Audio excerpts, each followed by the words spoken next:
আজকে একটু দেরি হয়ে গেছিল ডিউটি থেকে আসার সময়। এইদিকে দেখো বন্ধুরা, আমাদের বাড়ির পুজো শুরু হয়ে গিয়ে। বলো তো এটা কি ঠাকুরের পুজো? আচ্ছা, তোমরা যদি না বুঝতে পারো আমি বলে দিচ্ছি।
এটা ন্যায়ের ঠাকুর, এটা স্বচ্ছতার ঠাকুর। এটা তুমি খারাপ বাহুবলী, তোমাকে সঠিক পথে নিয়ে চলে আসবে।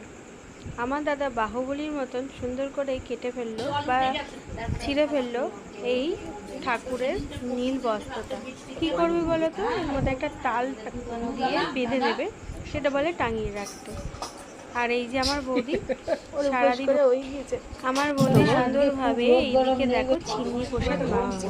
কার কার ভালো লাগে এই ঠাকুরের চিংড়ি প্রসাদটা খেতে? যার যার ভালো লাগে একটা কমেন্ট করো। সত্যি বলতে এই পাট ঠাকুরকে আমি খুব মানি, এই শনি মহারাজকে। তিনি এমন একজন ঠাকুর যে ন্যায় অন্যায় সবটাই দেখে, সব ঠাকুরই দেখে, কিন্তু ইনি ধ্যানাধ্যান অ্যাকশন নিয়ে যায়। এদিকে আমাদের পুজোর শেষ প্রায়, এদিকে প্রচুর বৃষ্টি। বৃষ্টিতে মাথার উপর লাগানো ছিল না। আজকে যেটুকু পেরেছি তোমাদের সাথে শেয়ার করেছি, প্রসাদ দেখালাম, দিতে পারলাম না তোমাদের, এটাই দুঃখ। কিন্তু যাই হোক, সবাই একবার বলো জয় ন্যায় ঠাকুরের জয়, জয় শনি মহারাজের জয়।